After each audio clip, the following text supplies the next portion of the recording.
കുറച്ച് ദിവസമായി ആര്യ രാജേന്ദ്രനെ കുറിച്ചുള്ള ചർച്ചകളാണ് സമൂഹ മാധ്യമങ്ങളിൽ ഉയരുന്നത്.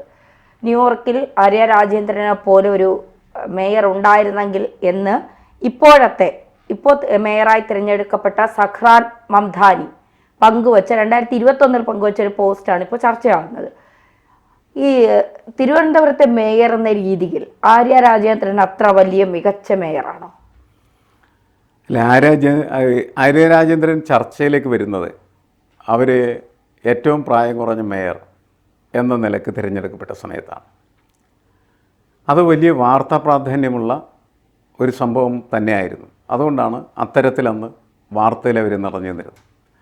പിന്നീട് നമ്മൾ പൊതുവെ പരിശോധിച്ചാൽ കേരളത്തിലെത്ര പ്രഗത്ഭയായ ഒരു മേയറായി അവർ മാറിയില്ല എന്നുള്ളത് അവിടെ നിന്ന് ഉയർന്ന വിവാദങ്ങളിൽ നിന്നൊക്കെ നമ്മൾ മനസ്സിലാക്കിയിട്ടുള്ളതാണ്.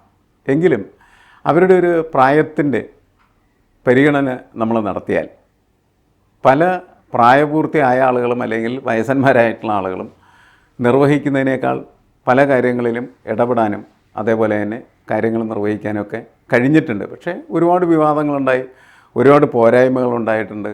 ആ പോരായ്മകളുടെ പേരിലാണ് കൂടുതൽ അവർ ചർച്ച ചെയ്യപ്പെടുന്നത്, അല്ലാതെ അവരുടെ മികവിൻ്റെ അടിസ്ഥാനത്തിലല്ല എന്നുള്ള കാര്യം നമ്മൾ ശ്രദ്ധിക്കേണ്ടതാണ്, അല്ലേ? നമുക്കറിയാം എന്താണ് പല വിഷയങ്ങളും, ഒരു വിഷയം എന്ന് പറയാനില്ല, ഒരുപാട് വിഷയങ്ങളിൽ വിവാദപരമായ നിലപാടുകൾ ആര്യയുടെ ഭാഗത്തുണ്ടാകുകയും ആര്യയെ മോശമായിട്ടുള്ള രീതിയിൽ തന്നെ മാധ്യമങ്ങൾ ആഘോഷിക്കുകയും ചെയ്ത് നമുക്കറിയാവുന്നതാണ്.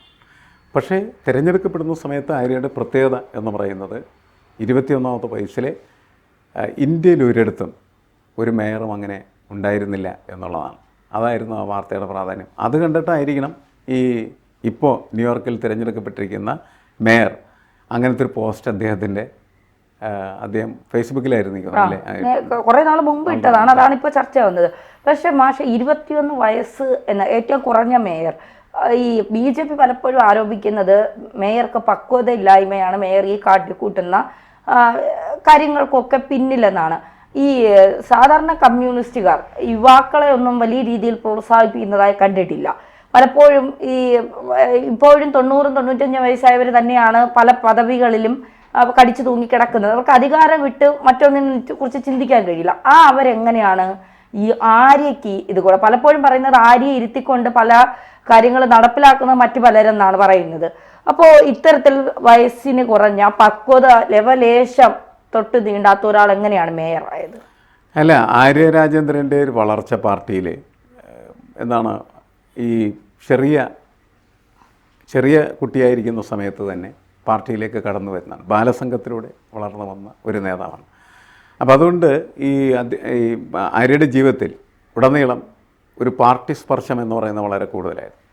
മാത്രമല്ല വളരെ ദരിദ്രമായിട്ടുള്ളൊരു ചുറ്റുപാടിൽ നിന്ന് വരുന്ന ഒരാൾ എന്നതും കമ്മ്യൂണിസ്റ്റ് പാർട്ടിക്കൊപ്പം നിൽക്കാൻ പറ്റുന്ന ഒരു പ്രവർത്തനത്തിലേക്ക് അവരെ കൊണ്ടുവന്നു എന്നാണ് നമ്മൾ മനസ്സിലാക്കേണ്ടത്. അതിങ്ങനെ വളർന്നു വന്നു.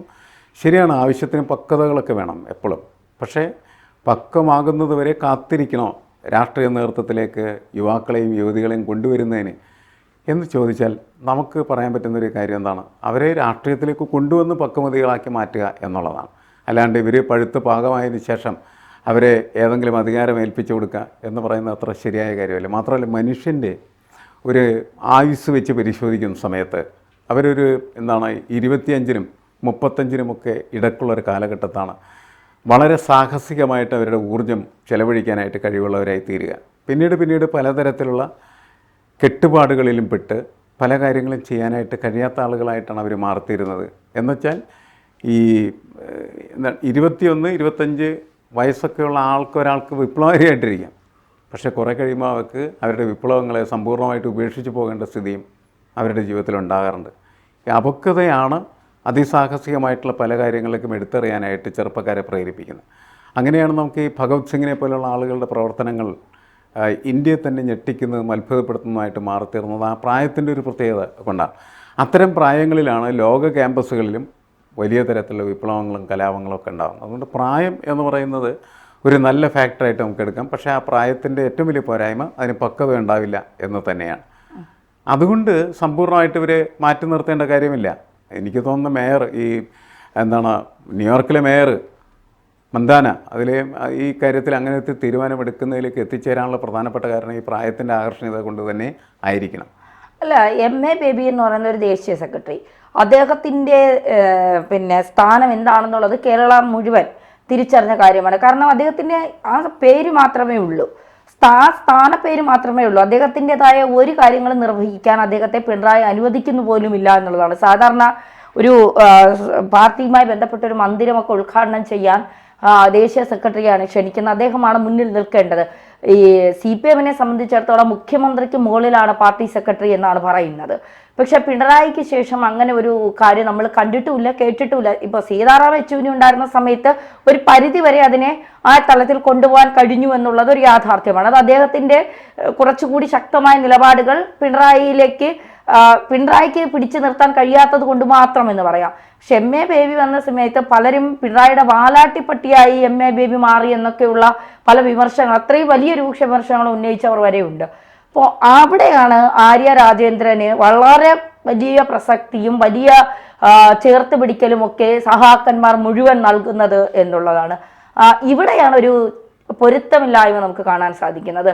ഇപ്പോൾ MA ബേബിയെ പോലെ അത്രയും പിന്നെ എന്താ പറയുക രാഷ്ട്രീയ അനുഭവമുള്ള നമ്മുടെ വിദ്യാഭ്യാസ മന്ത്രിയായിരുന്ന ഒരുപാട് മേഖലകളിൽ പ്രവർത്തിച്ച് പരിചയമുള്ള ഒരാൾക്ക് ഈ പിന്നാമ്പുറവും വയസ്സിൻ്റെ മാത്രം ഗുണം കൊണ്ടും സ്ത്രീയായ പരിഗണന കൊണ്ട് മാത്രം ഒരാൾക്ക് പൂമുഖവും കാണിച്ചു കൊടുക്കുന്ന രീതിയാണ് ഇപ്പോൾ പിന്നെ CPM-ൽ നിലനിൽക്കുന്നത്. അതിനെ അംഗീകരിക്കാൻ കഴിയില്ല എന്നാണ് പലരും സോഷ്യൽ മീഡിയയിൽ വിമർശനം ഉന്നയിക്കുന്നത്.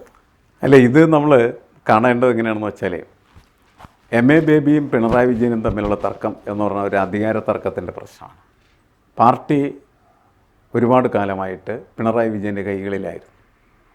എനിക്ക് തോന്നുന്നത് ഏറ്റവും കൂടുതൽ കാലം പാർട്ടിയുടെ സെക്രട്ടറി ആയിട്ടിരുന്ന ഒരു നേതാവ് എന്ന നിലയ്ക്ക് പാർട്ടി സമ്പൂർണ്ണമായിട്ട് അദ്ദേഹത്തിൻ്റെ കൈകളിൽ അദ്ദേഹത്തിനെ കൊണ്ടുവരാനായിട്ട് കഴിയുകയും അതിനുശേഷം അദ്ദേഹം മുഖ്യമന്ത്രിയായിട്ട് മാറിത്തീരുകയും ചെയ്ത ഒരു പ്രത്യേക അവസ്ഥയുണ്ട് അതിൻ്റെ. അത് നമ്മൾ പരിശോധിക്കേണ്ട.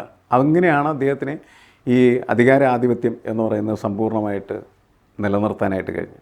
പൊതുവെ നേരത്തെ തന്നെ സൂചിപ്പിച്ചതുപോലെ പാർട്ടി സെക്രട്ടറിയാണ് മുഖ്യമന്ത്രിയേക്കാൾ എപ്പോഴും പ്രാധാന്യമുള്ളതും അധികാരമുള്ളതും.